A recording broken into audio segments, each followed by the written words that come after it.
Selamat datang kembali. Kita langsung aja ya, kita gali lebih dalam materi sumber Anda. Hari ini fokusnya ke satu bab 14. Judulnya juga cukup bikin mikir. Damai bukan tinta atau darah. Iya, betul. Bab ini tuh kayaknya benar-benar nantang cara kita biasa ngelihat sejarah. Yang seringnya kan fokus ke konflik, pertumpahan darah, gitu ya, bukan ke masa tenang. Tepat sekali, ya. Sumber ini argumennya cukup keras, bahwa pemahaman kita soal masa lalu itu bisa jadi, miring gitu, bias. Bias ya. Jadi misi kita sekarang ini yang ngebongkar itu. Kenapa kok catatan sejarah lebih sering nyorot perang ketimbang damai? Terus apa artinya ini buat Anda semua dalam memahami dunia? Oke, menarik nih. Mari kita coba urai ya. Gini, konsep awalnya aja udah langsung, nonjok. Ada analogi soal turis safari. Iya. Turis yang cuma, terobsesi nyari singa. Yang langka itu kan. Nah, bab ini nyamain sejarawan sama turis itu. Mereka cenderung ngejar peristiwa dramatis, ya perang itu tadi, si singa sejarah.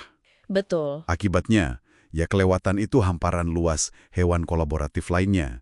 Maksudnya periode panjang damai, kerjasama, yang sebenarnya jauh lebih umum, lebih dominan. Anda mungkin ngerasa sejarah isinya perang melulu kan? Tapi bab ini nanya, apa itu beneran realitanya? Atau cuma lensa kita aja yang fokusnya salah? Nah, ini nyambung ke apa yang disebut sumber sebagai masalah agensi. Ini punyanya sejarawan. Sama jurnalis juga sih. Masalah agensi. Gimana tuh? Ya, mereka itu seringkali nulis dari jauh. Nggak punya skin in the game lah istilahnya. Nggak ada kepentingan pribadi yang dipertaruhkan di situ. Oke. Jadi nggak ngerasain langsung risikonya gitu ya? Betul, mereka nggak nanggung resiko langsung dari interpretasi mereka. Akibatnya, ya ada kecenderungan buat fokus ke hal-hal yang sensasional. Yang heboh-heboh aja gitu ya? Iya, karena itu yang menarik perhatian pembaca. Sumber ini pakai frasa bagus, yang mengerikan naik ke permukaan. Nah, ini bisa bikin narasi yang jauh beda dari kenyataan yang dialami orang di lapangan. Ada contohnya nggak? Biar lebih kebayang gitu. Perang Saudara Lebanon itu disebut contoh yang pas.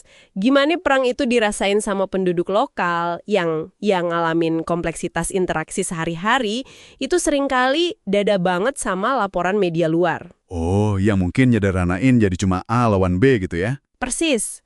Media luar sering nyederhanain jadi pertarungan kekuatan besar aja. Nah, disinilah konsep kunci bukti senyap atau silent evidence itu masuk. Bukti senyap? Iya, ini nunjuk ke periode panjang stabilitas, kerjasama, kehidupan normal, yang nggak pernah jadi berita utama, nggak masuk buku sejarah. Karena nggak dramatis ya? Betul, padahal itu mungkin mayoritas pengalaman manusia. Buktinya diem aja gitu. Menarik. Jadi ini bukan cuma soal sejarawan ya, tapi juga nyentil para intervensionis. Maksudnya para pembuat kebijakan atau pakar gitu. Iya, betul. Orang-orang yang ngerasa perlu ikut campur urusan wilayah lain, seringkali tanpa paham betul nuansa lokalnya, dan juga tanpa nanggung risiko pribadi kalau intervensinya gagal. Mereka ngelihatnya terlalu simplistis gitu. Banget. Mereka cenderung ngelihat konflik lokal yang rumit itu cuma lewat kacamata persaingan kekuatan besar. Kayak konflik Lebanon itu sering dibingkai cuma jadi proksi Israel versus Iran. Padahal aslinya lebih rumit dari itu ya. Banyak pemain lokalnya. Jauh lebih rumit. Itu kan ngebaikan dinamika internal Lebanon sendiri. Faksi-faksi lokal, kepentingan ekonomi, sejarah panjang komunitas di sana. Kayak pakai kacamata kuda jadinya. Cuma lihat pertarungan raksasa, tapi ekosistem di bawahnya diabaikan. Selain masalah agensi sama intervensionis ini, sumbernya nyebutin bias lain nggak dalam penulisan sejarah? Ada beberapa. Misalnya overfitting. Ini istilah teknis sih, tapi intinya itu kecenderungan bikin narasi sejarah yang terlalu rapi. Terlalu pas gitu ya? Iya, pas banget sama potongan peristiwa dramatis yang kita tahu, tapi mungkin ngabaikan data atau periode yang nggak cocok sama narasi besarnya. Terus, ada juga kebingungan antara intensitas sama frekuensi. Intensitas sama frekuensi? Maksudnya? Contohnya unifikasi Italia. Mungkin perang antar negara kota itu lebih sering sebelum unifikasi.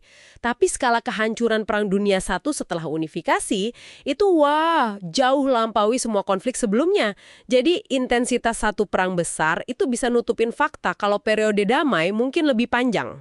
Jadi satu peristiwa dahsyat bisa ngegambarin persepsi kita soal satu era penuh gitu ya? Bisa jadi.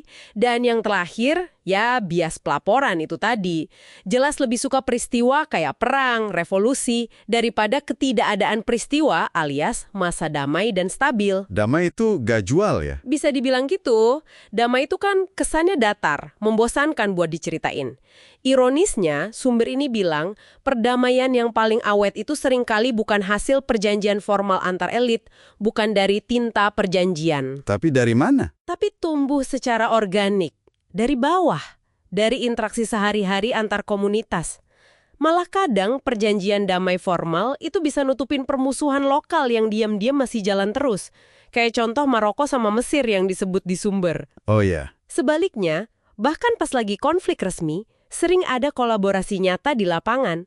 Kayak perdagangan antara pedagang Arab sama Bizantium yang tetap jalan, padahal kekaisaran mereka lagi perang. Wah, jadi kalau ditarik benang merahnya nih ya, cara kita ngelihat masa lalu itu bisa jadi melenceng jauh ya. Bisa banget, para pencatat sejarah karena posisi mereka, insentif mereka, cenderung ngegedain konflik.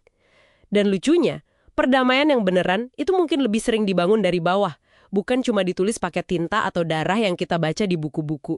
Ini lumayan radikal sih pemikirannya. Yang paling menarik ya implikasinya kan, kalau kita bisa belajar nyaring noise sejarah yang fokus ke sensasi dan konflik, itu mungkinkah kita bakal ngelihat pola interaksi manusia yang sebenarnya beda? Beda gimana? Pola yang mungkin lebih condong ke kerjasama, ke perdamaian organik, lebih dari yang kita bayangin selama ini. Cuma karena bukti senyap tadi nggak banyak dicatat. Wah, ini benar-benar ninggalin pertanyaan penting ya buat Anda renungkan. Gimana kalau pemahaman kita soal sejarah dan mungkin juga soal berita hari ini bakal berubah total kalau kita mulai kasih perhatian lebih ke periode panjang perdamaian yang diam itu? Bukan cuma ke konflik yang selalu diteriakan. Apa sih yang sebenarnya kita lewatkan pas kita cuma sibuk nyari singa dalam catatan masa lalu? Dan pemikiran ini menariknya jadi jembatan juga ke bagian selanjutnya di sumber Anda. Soal apa itu? Soal gimana konsep ini bisa nyambung ke cara kita memahami peran agama sebagai bentuk manajemen risiko lintas generasi. Wah, jadi ada bahan buat dipikirin lebih lanjut nih.